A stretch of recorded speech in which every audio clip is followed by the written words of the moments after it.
Hey, everybody. We have some pretty interesting guests joining us this evening for a pretty interesting controversy that's erupted in Scranton over the Biden commutation of Judge Conahan, who was one of the two judges involved in the Kids for Cash scandal, lining their pockets with kickbacks by sending kids for minor offenses into a juvenile jail, for-profit jail. Big scandal. Conahan went to prison. He was sentenced to 17 years, the last 2 years house arrest, but the house is among lavish estates in Florida. $1 million homes, lavish layout and all that. That's what he's been confined to. And now Biden has commuted even that, so he's free to go wherever he wants. So people are outraged, including Bob Bullis, who's with us, and Frank Scavo, famous or perhaps infamous, depending on our political perspective, for the January 6th insurrection. But that's for another time. So, and Nikki Stone of radio fame, local radio fame, who said over a year ago that nothing should be named after a politician until he's at least out of office or dead, because you never know what's actually going to be coming out about him. So welcome all, and we'll start it off with Bob Boas, who's actually filing a lawsuit to get the signs taken down. I should mention the signs. Now, the controversy is over the renaming. What used to be the Scranton Expressway is now called the President Biden Expressway, and what used to be Spruce Street is now called Biden Street. So these guys and others want those names taken down and returned to their original name. So, Bob, you're taking a step further and filing a lawsuit to force this. Tell us about it.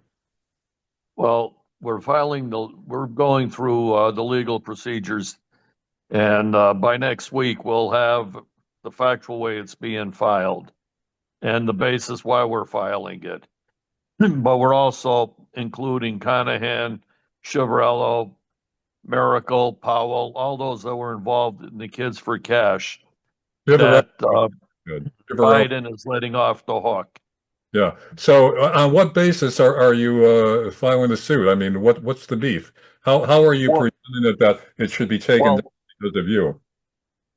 we now have a rental. I've took over under Bolus Environmental Group, 400 Spruce Street, which gives us standing now to be on the street. The last time I filed a litigation, Munley kicked it out saying we didn't have standing because it didn't affect us on Biden Street or Spruce Street. Okay. Well, that's changed now. You have to have standing to be on the street. In other words, to be affected by the name change. Okay. They So didn't give a damn about who affects driving there or on Interstate 81 or anything else. all right. In Those other are words, local politicians. That was the mayor. by setting up a shop there, an address there, you now have standing to challenge this, to have those names changed back to the original. And Frank, what's your role in this? You were protesting this recently. I guess what, there's 20,000 names on a petition already supporting the bringing it back to the original names? Yeah, right now there's about 23,000. And at the rally that we had on Saturday, which was December 28th, which Bob was present at, the gist, the purpose of that is to remove the President Biden Expressway sign, or at least cover it up, due to the fact, like you said at the intro, you know, listen, Joe Biden has made many national missteps with his pardons. I think he's got 1,500 already, which is a record. No president's ever done this. But when he crosses the line and commutes the sentence, you're right when you say that Judge Conahan was in a condo in Florida, but I guess that was too harsh for Judge Conahan. He wants to be on the beach in Florida. So Joe Biden commuted his sentence, making him a free man. Now he can go to the beach while those poor kids from Luzerne County that went through that Conahan, Chiavarella, sham, Kids for Cash jail, now they drive up through Scranton on Interstate 81 and see that sign and they're re-traumatized. So that was the point of the rally. And I did say this for myself speaking. I'm expecting a pardon. on the Fedsurrection from January 6th. If I were to be so lucky to be granted a pardon, I would gladly trade that to end the commutation, to reverse the commutation of Judge Conahan and throw him back in jail to serve the rest of his sentence. And I would stay with the misdemeanor charges and forego the pardon. So this is serious stuff. Yeah, and serious consequences for these kids. Among the consequences was a kid who was sent to one of these jails for a minor offense. He was so traumatized by the experience. He lost his senior year in high school. He's on the wrestling team, lost scholarships, lost the career that he was planning. A few years later, he committed suicide over this. And there's a very famous picture of his mother, Sandy Fonza, confronting Judge Chivarella, the other judge involved in this, in front of the federal courthouse in Scranton. So, also what makes this even more intensely hurtful is that Joe Biden is always, sort of the Scranton Joe, hometown boy. He was here until he was, 10 years old, born here, then moved away. But he always pegged it man of the people, working class Joe, Scranton among the people. So, elevated by certain politicians as a favorite son. And this is what he does to people in northwestern Pennsylvania, outraged by this commutation. Nikki, what do you think? He's a favorite son of the elites of Scranton, the ones that are untouchable, the ones that get away with harming other people for their own benefit, like these judges did. They were lining their pockets and trading young, impressionable minds for money. And that's the bottom line. As long as I'm making money on it, it doesn't matter who gets harmed by it. It doesn't matter. And yet they look at people who are not necessarily harming anybody and damning them. A kid's actions when he's in high school is usually a growing process, a living and a learning process. To throw them into these detention centers amongst kids that may have had real issues that needed to be confronted, to have them be traumatized by it and changing their whole lives doesn't make any sense. But it didn't matter to these judges because they were making money. And also they were so insulated, protected, powerful. According to people I've talked to who were familiar with this, and according to sources, everybody knew about what was going on. Lawyers down there, other judges, they all knew that this was a whole scam. It was, and they let it go because one of the quotes was, "Well, I have to present my cases in front of these judges." So because of that, you let these kids have their lives ruined. I mean, this shows you how corrupt. This is how people don't know what selfishness is. Selfishness is, I can't be harmed by standing up for what's right. So if I can't open my mouth for fear I'm going to lose my job because I speak of something that doesn't sound right, or I don't want to lose my job. I'm more concerned about myself than I am concerned about other people being harmed. Well, what they forgot, Nikki, is cut and dry. We have what's called dirty cops, dirty lawyers, and dirty judges.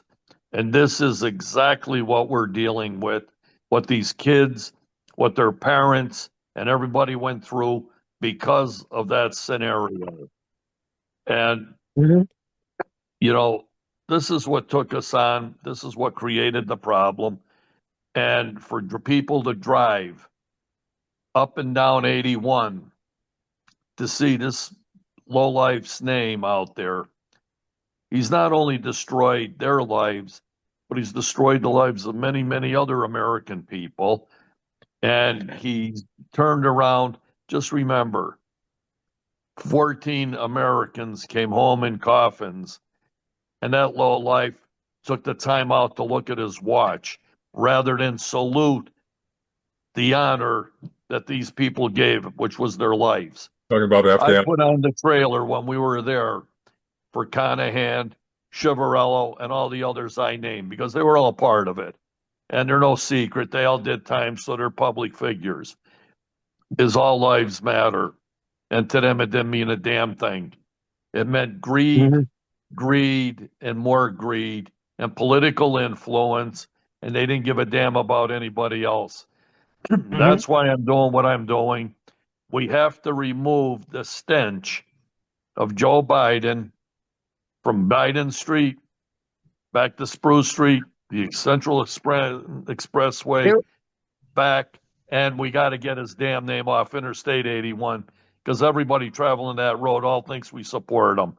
And we got to get rid of the smell that he's put on us. And let's the remember, city. there was no real good reason for changing those names as soon as we did. As soon as he was voted in, Paige Cognetti was on that.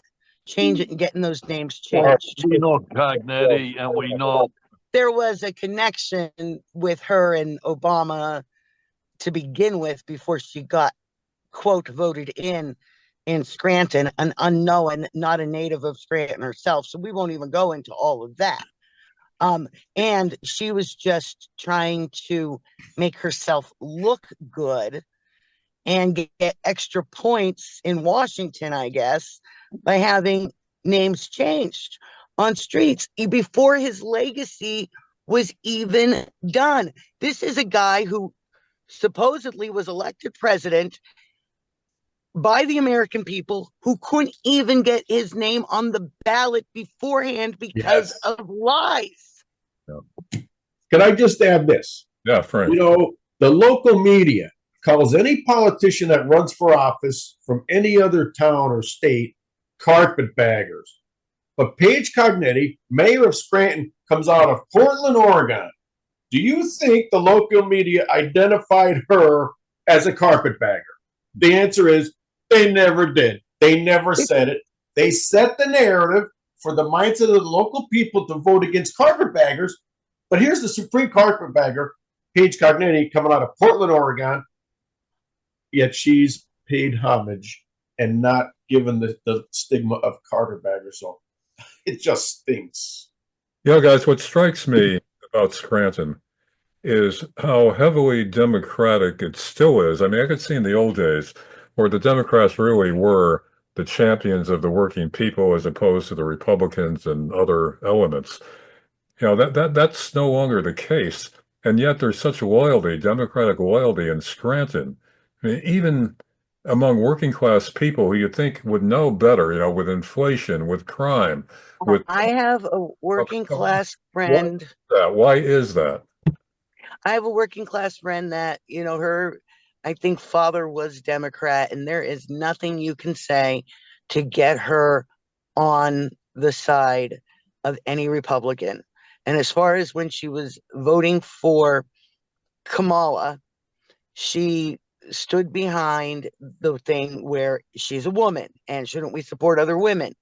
And I'd be like, but look what's going on. And look, she doesn't know. Well, and all she could come up with is, I hate Trump. That is all she could come up with. You know, I mean, working class people are so directly affected. The price of groceries, price of gasoline, all that. I mean, I don't understand why they're so loyal still to these Democratic policies, which have harmed them. Frank, what do you think? 2 words, peace and prosperity. Everybody wants it. Everybody talks about it. This was your chance to vote for it. Now, we got 51%. We got Trump in. Good. We don't need everybody.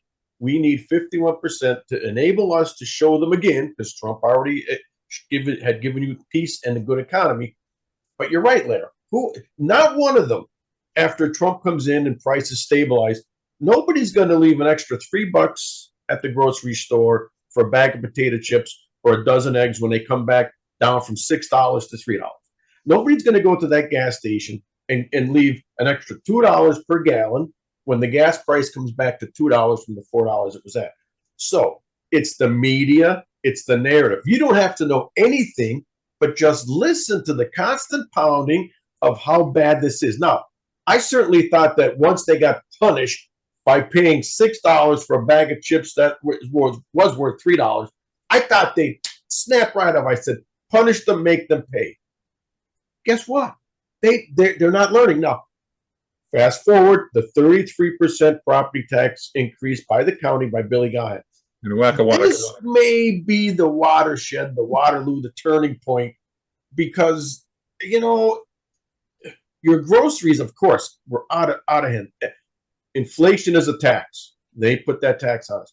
Now they have this property tax. They may be fed up, Blair, but to answer your question, I'm dumbfounded at how there could be any support except for the fact that media pounds the drum. Because you know, what was a surprise for me?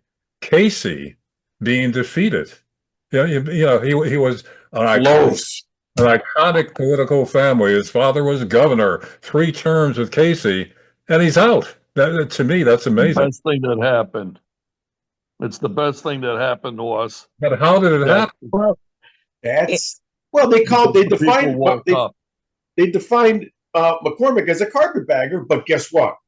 The fact that we're at war, multiple wars, the Middle East is on fire, gas prices were about to explode, you had the attack on Israel, people saw that on a foreign policy front, Casey was next to useless. He was hiding. So, you know, they decided that by that very slim margin, okay, we're going to give McCormick a shot. So I thought this election should have been a landslide, a sweep. But obviously, we've got more work to do counteracting the liberal media bias, the fake news, the mal and misinformation by the guys like the Scranton Times and things like that. Now, saying this, Scranton Times distribution was about 44,000 in 2022. They're down to about 21,000 now.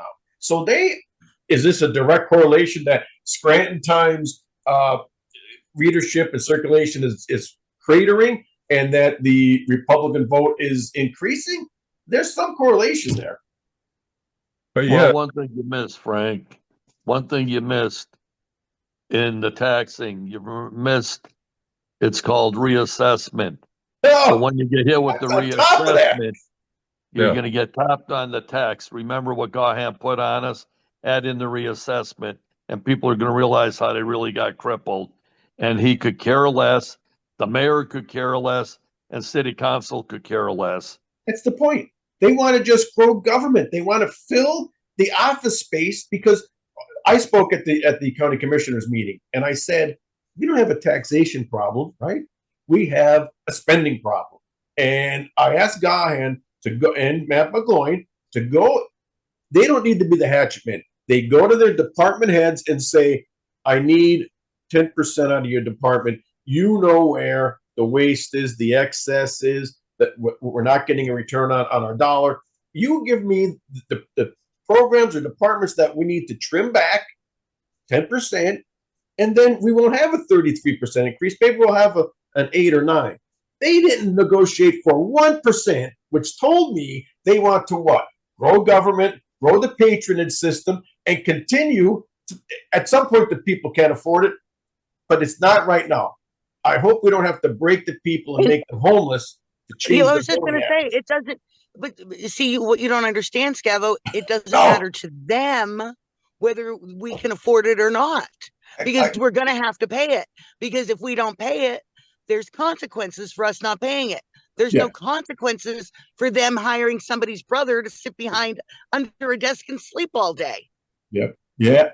Nikki, I know. I know. That's right on, Nikki.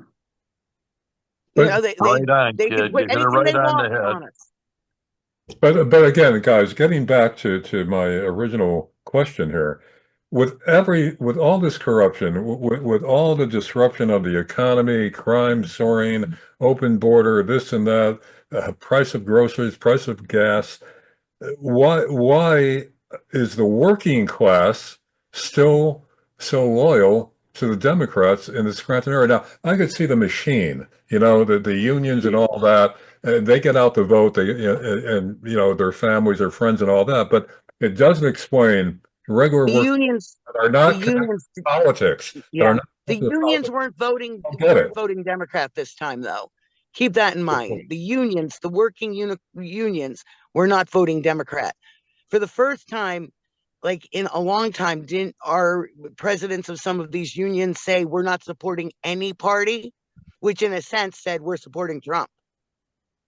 Yeah, but what Frank was saying about the media.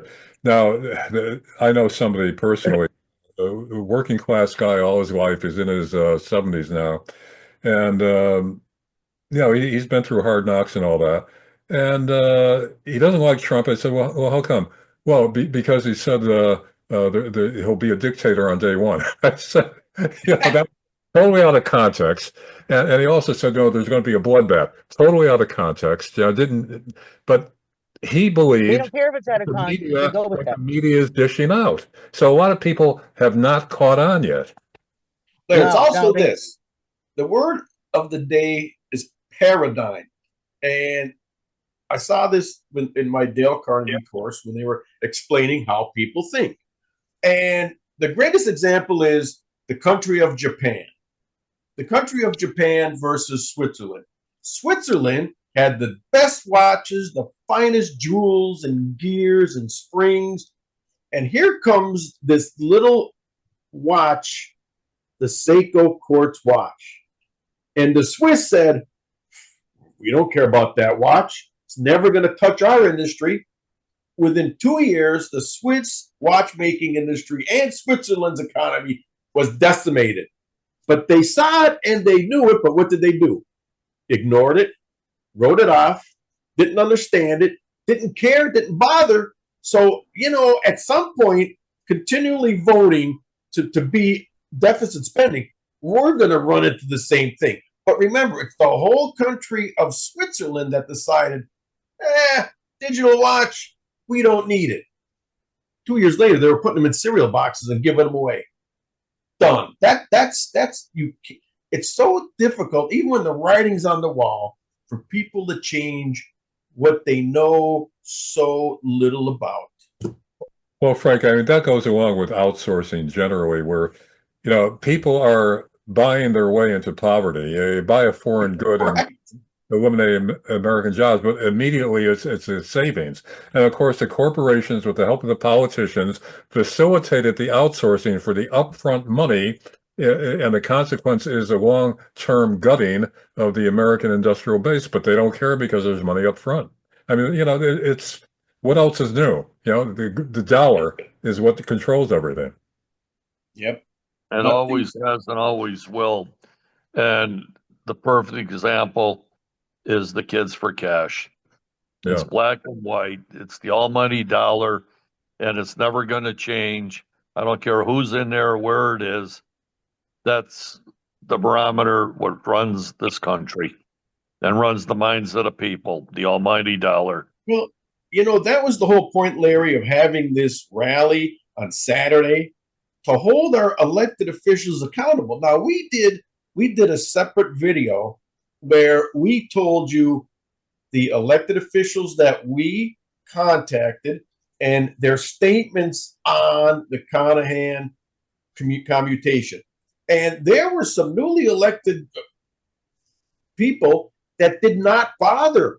They campaigned, we need your vote, give us your vote. We gave them the vote. Then we asked them, make a statement on this egregious national scandal. And where were they?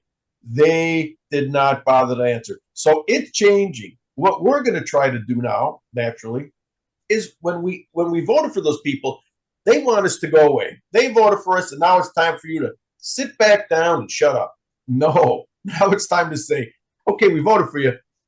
What's your performance? And this was an easy one. Just state that you want the sign changed and that what Joe Biden did, especially with the Conahan commutation, cannot stand. And we put out the video. It's got like 3,500 hits right now.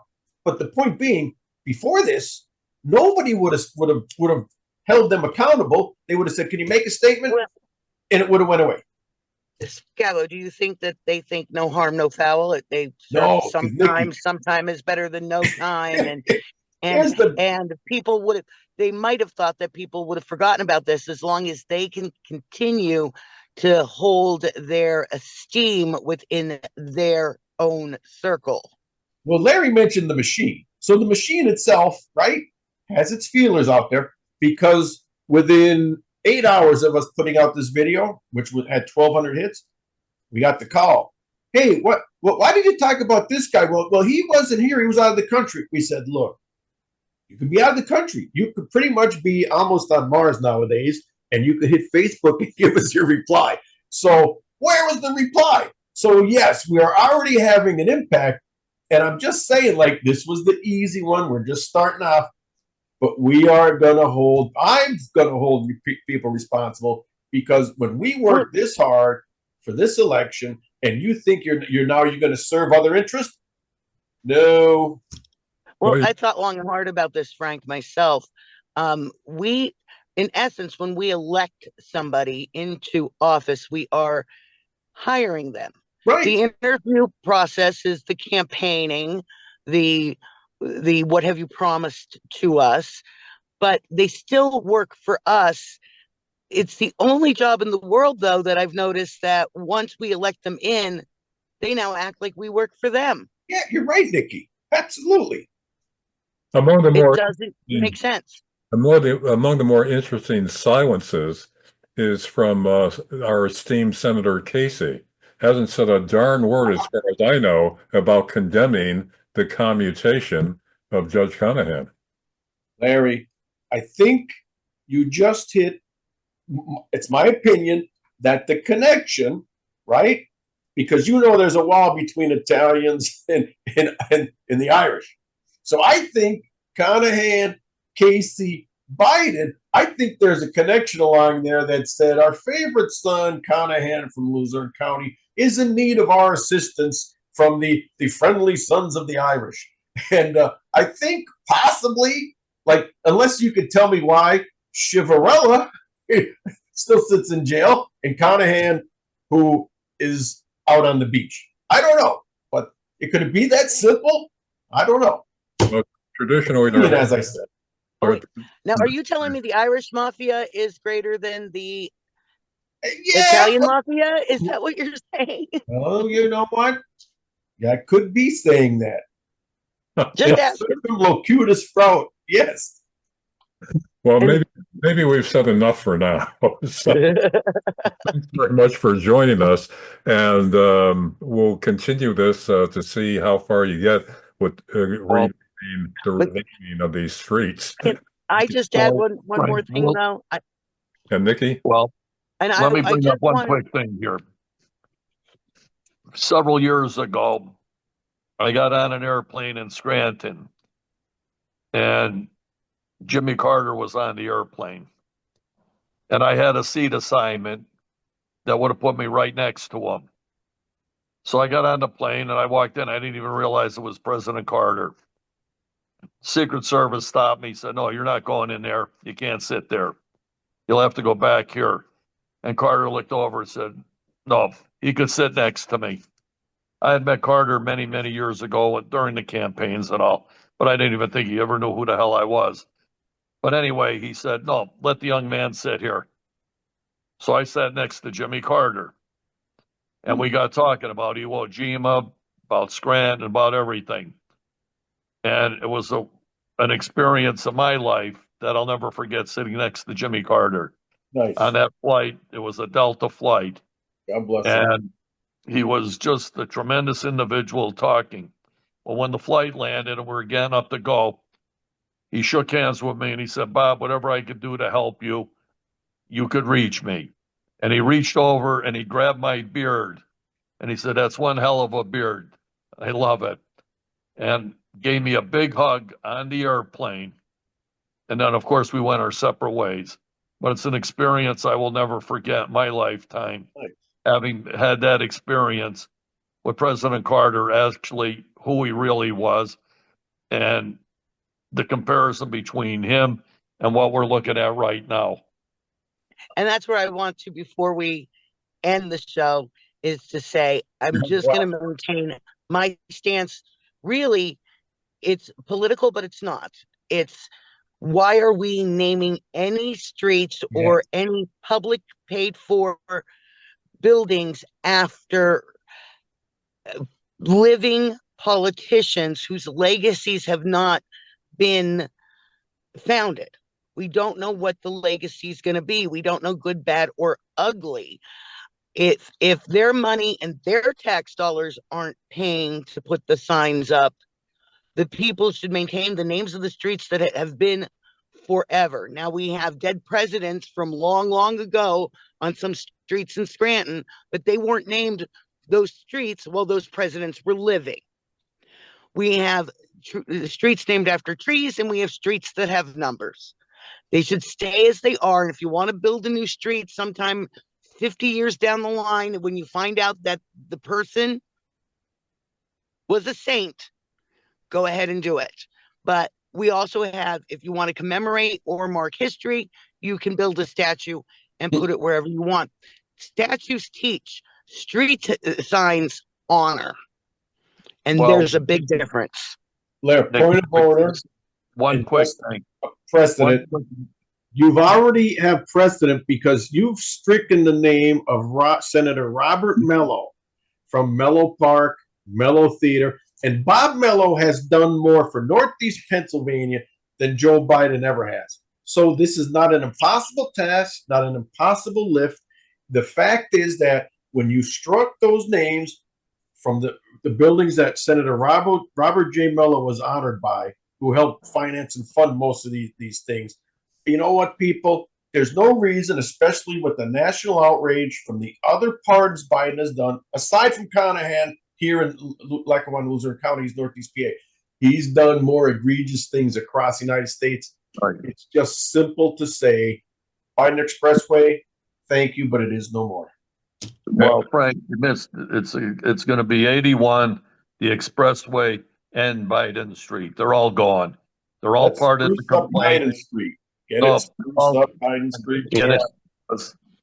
The way I put it is, Joe Biden turned out to be a coward because he didn't stay in office. No politician quits, especially from Scranton. They'll die before they quit. Okay, guys. That's the bottom line. That's good for tonight. We're not going to honor them, and I'm going to do everything in my power to get rid of the stench he put in on the city of Scranton. Period. Thanks, Bob. To be continued. We'll see how this goes, and we'll be following your efforts. Thanks very much for being with us, and thank all of you out there for listening to one of the big controversies in Scranton. I mean, this is rippling through the community, no matter which political side you've been on. Everybody is talking about it. So thanks for listening, and to be continued. Thank you, Larry. Have a happy New Year, everyone. Happy New Year, Bob. And we're going to write history. And Frank, you forgot to tell him I pardon you. Oh, thanks for pardoning me, Bob, at the ceremony for the renaming of the city of Biden Expressway. The guy upstairs told me to pardon you, so he was on the train. I think you just got to cut us, Larry. Well, yeah, let me stop the recording there.